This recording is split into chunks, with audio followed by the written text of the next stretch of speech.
Assalamualaikum warahmatullahi wabarakatuh, teman-teman. Berjumpa lagi dengan saya untuk berbagi pengalaman tentang pelaksanaan ibadah haji tahun 2023 ini, teman-teman. Khususnya menggambarkan kondisi jamaah haji di Musdalifah semalam sebelum insiden Musdalifah yang menggegerkan kita itu. Jadi saya adalah salah satu rombongan haji dari Indonesia yang pada tanggal 9 Zulhijjah itu berada di Musdalifah ini bersama 2,5 juta jamaah haji yang lain untuk bermabit atau bermalam mengambil batu di padang Musdalifah ini. Nah, ini adalah ribuan jamaah haji Indonesia, ada sekitar 230.000 jamaah haji Indonesia tahun ini. Mereka tiba di padang Musdalifah ini, teman-teman. Nah, di padang yang luas di sini ini sekitar pukul 2 malam, teman-teman. Setelah datang pindah dari Arafah ya, mulai habis maghrib nyampe sini itu ada yang jam 10 malam sampai ke subuh ya. Nah, mereka pada duduk-duduk ini di padang Musdalifah ini setelah ngambil batu, lalu mereka ngambil batu untuk lempar jumroh besok pagi harinya di Mina, teman-teman ya, lempar jumroh ya. Ini teman-teman karena capek ya, pindah dari Arafah itu mulai dari maghrib ya. Ini seharian wukuf kemudian pindah itu, mereka nyampe di Musdalifah itu setelah ambil batu itu capek, tidur-tiduran. Panitia nyiapin karpet ya di padang yang terbuka ini untuk tidur-tiduran, menunggu bergeser ke pintu keluar untuk naik bis pindah ke Mina. Ini sebetulnya begitu para jamaah itu. Jadi mereka itu duduk ini sebentar-sebentar, nanti bergeser merapat gantian. Yang datang duluan, kloter duluan naik bis, kloter berikutnya baru belakangnya, terus begitu. Jadi satu kloter itu sekitar 350 orang, nanti selesai kloter berikutnya begitu. Maka akhirnya antri menunggu. Nah, sambil antri itu duduk seperti ini ya. Ini sekitar jam 2 malam. Ya, saya rasa capek, kemudian penat pikiran dan segala macam ya untuk bermabit ini di Musdalifah ini para jamaah haji kita. Ini yang saya gambarkan, ini yang saya ambil videonya ini khusus jamaah haji Indonesia sebagian saja ini ya. Yang maktab 61 ini maktab 61 sekitar 3.000 orang, sekian puluh kloter ya gitu. Ini aja yang saya ambil yang memang di maktab saya ya. Ini ujung-ujung sana sebelah-sebelahnya banyak. Nah, itu di belakang itu kelihatan bus, teman-teman ya. Busnya itu berjalan dengan berjalan dengan pelan ya. Busnya itu berjalan dengan pelan. Saking banyaknya bus ya. Itu adalah bus-bus yang mengantar atau menjemput jamaah yang dipindah dari Musdalifah dari Arafah ke Musdalifah ini. Nah, itu. Jadi mereka dipindah, diambil dari Arafah, dibawa ke Mina itu untuk mabit. Itu semalaman ini bisnya itu memang benar-benar enggak bisa cepet, teman-teman ya, enggak bisa cepet karena jalanannya itu macet, banyak bis. Kemudian juga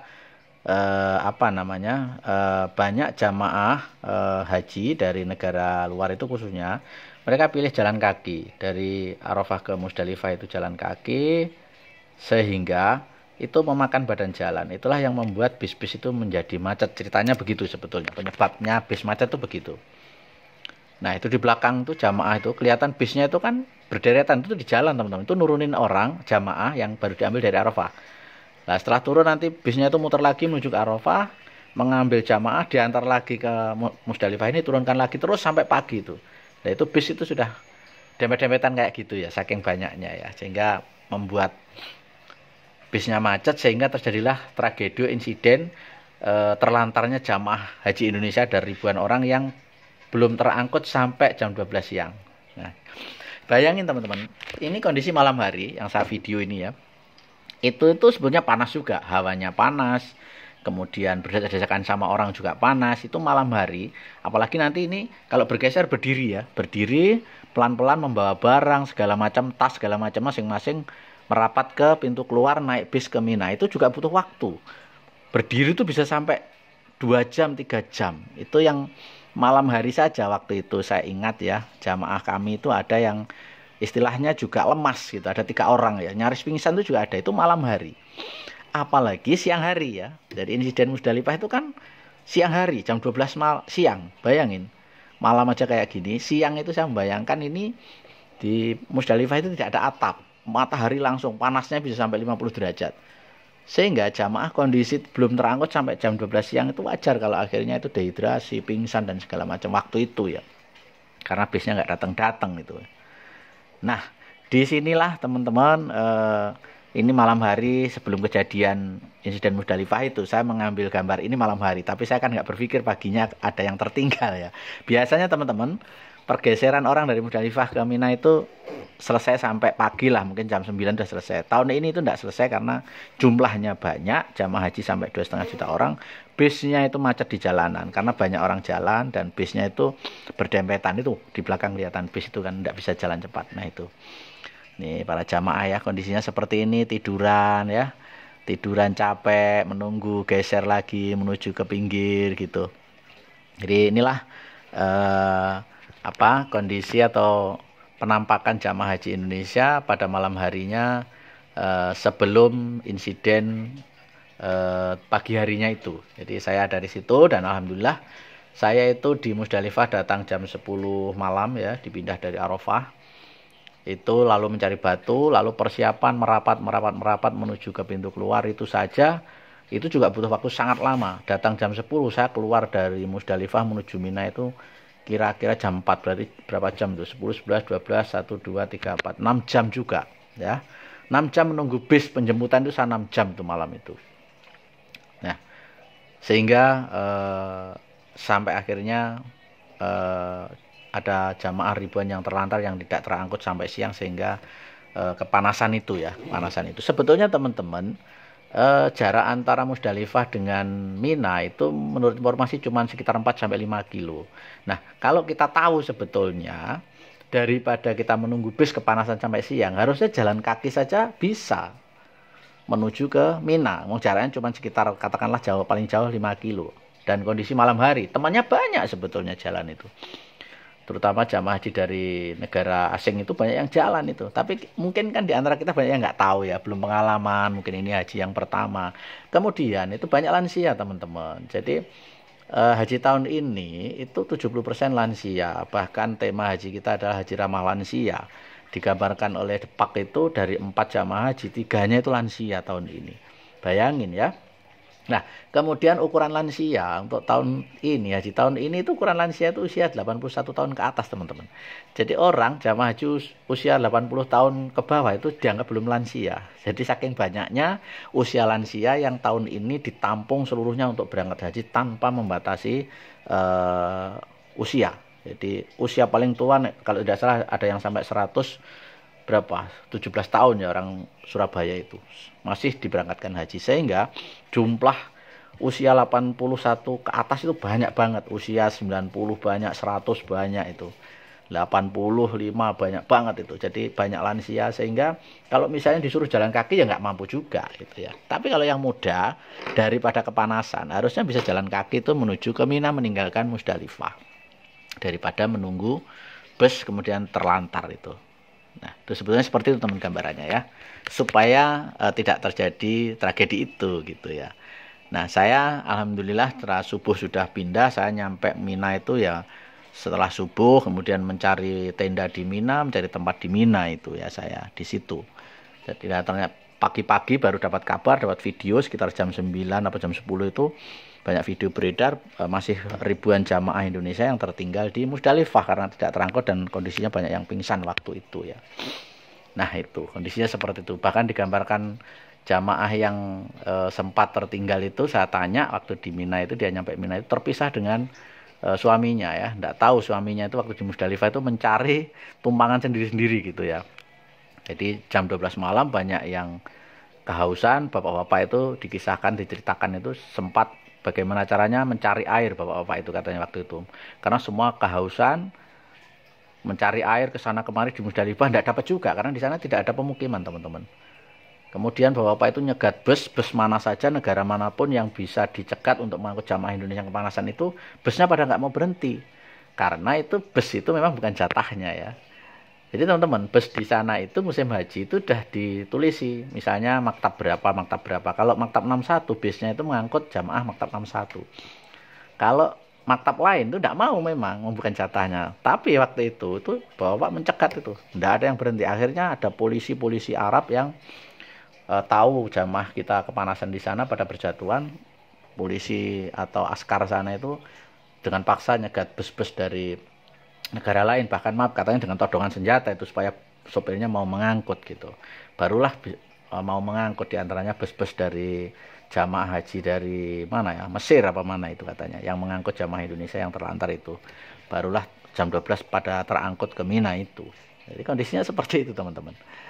Terus kemudian teman-teman, di Padang Arafah ini memang rukun haji yang kedua setelah wukuf di Arafah, di Padang, di Musdalifah ini adalah rukun yang kedua adalah mencari batu, kerikil. Jadi di situ hanya mabit semalam untuk mencari batu kerikil. Setelah dapat nanti di atas jam 12 malam bergeser ke Mina gitu ya. Untuk lempar jumroh besok pagi harinya tanggal 10 Dzulhijjah. Nah, di situ hanya dari sore sampai pagi sebetulnya harus sudah terangkut. Tapi pindahnya itu setelah jam 12 malam teman-teman secara fikih ya. Kalau sebelum jam 12 malam pindah itu tidak sah juga. Jadi menunggu jam 12 lalu dipindah bergantian itu sampai kalau tahun-tahun sebelumnya itu harusnya itu jam 9 pagi sudah selesai karena jumlah jamaah haji biasanya selama ini cuma 1 juta lah. Tahun ini itu jamaah haji itu 2,5 juta informasinya. Jadi ya, akhirnya sampai terlambat itu. Nah, itu mengambil batu untuk melempar jumroh akobah ya. Jumroh akobah itu jumroh hari pertama besok paginya ya, tanggal berapa, tanggal 10 Dzulhijjah di Mina setelah kita nyampe Mina. Jadi teman-teman, rangkaiannya jadi siangnya wukuf di Arafah, kemudian maghrib dipindah ke Padang Arafah cari batu, kemudian setelah jam 12 malam bergeser ke Mina, nyampe Mina itu harusnya subuh sudah selesai nyampe. Setelah nyampe itu di Mina cari maktab masing-masing atau tenda masing-masing. Setelah itu teman-teman, waktu Abdul atau Rasul melakukan lempar jumroh itu adalah waktu duha. Nah, itu jamaah itu berduyun-duyun menuju ke Jamarot yang ada di Mina. Dari tendanya berangkat membawa batu 7 kerikil dulu hari itu ya, tanggal 10 Dzulhijjah 7 kerikil, semuanya melempar jumroh akobah atau jumroh jumroh kubro, jumroh yang paling akhir ya. Nah, itu 7 saja. Itu apa tujuannya? Untuk membatalkan atau melepas baju ikhramnya. Jadi jamaah haji mulai tanggal 9 wukuf itu berikhram teman-teman, sampai kemudian tanggal 14 Dzulhijjah sekitar 5 hari itu sampai tanggal 10 ya. Berarti kan 2 hari ya, 2 hari 2 malam itu berikhram. Nah, maka jumroh akobah itu pada tanggal 10 Dzulhijjah ya, jumroh hari pertama itu adalah namanya jumroh akobah, jumroh untuk melepas baju ikhram, sehingga jamaah haji itu tidak berikhram lagi, boleh pakai baju biasa. Karena berikhram itu teman-teman itu banyak larangannya ya, ada berapa, 11 atau 16 larangan ikhram ya. Tidak boleh jidal, tidak boleh rofas, tidak boleh mencemooh, tidak boleh berdebat ya, tidak boleh mengeluh, tidak boleh bicara kotor, tidak boleh membunuh binatang, tidak boleh menikahkan, tidak boleh mengambil, mematahkan batang pohon, banyak larangannya. Kalau itu dilanggar itu kena dam gitu. Maka jumroh akobah pada tanggal 10 itu adalah jumroh yang menandai jamaah haji setelah lempar jumroh akobah itu boleh melepas baju ikhram. Nah gitu. Nah besoknya, setelah jumroh akobah itu jamaah haji pulang lagi balik ke maktab ya. Jadi maktab Indonesia rata-rata tahun ini teman-teman itu jaraknya itu sekali jalan 4 kilo dari tenda ke Jumarot ya, tempat lempar jumroh 4 kilo, nanti balik lagi 4 kilo, berarti PP 8 kilo. Bayangin ya, banyak lansia jarak berjalannya 8 kilo, maka banyak lansia yang akhirnya lempar jumrohnya dibadalkan, dititipkan kepada jamaah yang lain. Itu kondisi jalannya itu 4 kilo berdesak-desakan teman-teman. Jalan itu desak-desakan dengan jamaah 4 kilo ya, melewati terowongan Mina 2 kali, balik lagi nanti melewati terowongan Mina. Itu panas, kemudian berdesakan kalau pagi ya sampai sore ya, kecuali malam ya, itu panas. Tetapi alhamdulillah tahun ini panitia setempat itu memberi pelayanan cukup bagus ya, di perjalanan dari tenda ke Jamarot 4 kilo itu di jalan-jalan itu banyak air minum, banyak keran-keran air, banyak petugas itu membawa semprotan air dingin sehingga jamaah itu disemproti supaya nggak kepanasan di jalan. Nah itulah kondisinya ya, tidak ada masalah itu perjalanan sekitar 4 kilo pp, 8 kilo itu tidak ada masalah. Lalu besoknya ya itu melempar jumroh untuk jumroh ula, wusta dan akobah. Jadi tiga-tiganya jamarot dilempar, masing-masing 7. Berarti besoknya melempar 7 ya. Melempar 21, 7 kali 3. Nanti setelah melempar pulang lagi. Besoknya lagi hari ketiga berangkat lagi melempar 7 lagi, 21 lagi, yaitu melempar jumroh ula 7 kali, wusta 7 kali, akobah 7 kali. Nah, kemudian yang napar sani, hari ketiga itu selesai teman-teman. Melempar hari ketiga selesai, jumlah lemparnya 49. Lalu dia segera meninggalkan Mina, balik lagi ke Mekah atau Masjidil Haram untuk tawaf ifadah, lalu selesailah rangkaian haji itu. Nah, itu yang nafar awal. Yang nafar awal ya. Nah, kemudian yang nafar sani itu 4 hari lemparan. Jadi tadi ketiga hari tambah 1 hari, melempar lagi yang sama 21 lemparan, yaitu lemparan untuk jumroh ula, wusta dan akobah, sehingga genap 70 kali lemparan untuk yang nafar sani. Lah, mana yang benar, nafar awal atau nafar sani? Dua-duanya dalam riwayat di dalam Al-Quran dijelaskan sama-sama sah ya.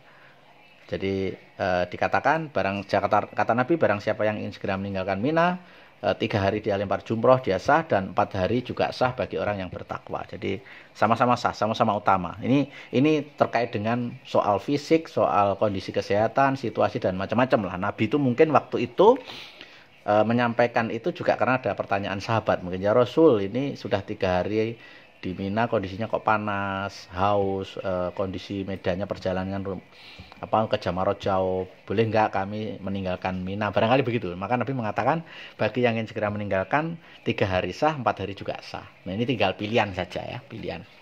Nah itu sebetulnya rangkaian haji itu teman-teman selama 5 hari ya. Sehari di Arafah wukuf, kemudian sehari semalam ya, kemudian 4 hari di Mina untuk lempar jumroh. Setelah itu semuanya meninggalkan Mina, segera meninggalkan Mina, kemudian kembali ke Mekah untuk tawaf ifadah. Tawaf ifadah ini juga rukun haji, dan setelah tawaf ifadah itu maka selesailah rangkaian haji, dan jamaah haji layak disebut sebagai seorang haji atau hajjah ya. Jadi tawaf ifadah itu seperti tawaf tawaf untuk mengakhiri rangkaian umroh ya, rukun umrohnya itu. Nah, tawaf ifadah ini dilakukan dengan tawaf keliling Ka'bah 7 kali, kemudian sa'i bolak-balik 7 kali, kemudian tahalul. Oh ya, tadi setelah lempar jumroh akobah yang hari pertama 7 itu, selain untuk melepaskan baju ihram, itu juga sekaligus jamaah haji disunahkan segera tahalul besar atau potong rambut gundul gitu. Nah itu, jadi setelah lempar jumroh yang per hari pertama itu biasanya di Mina itu sudah saling cukur gundul sama teman-temannya, gantian siapa yang bawa alat ya. Karena kalau mau potong di tempat pemotongan barbershop tidak ada teman-teman.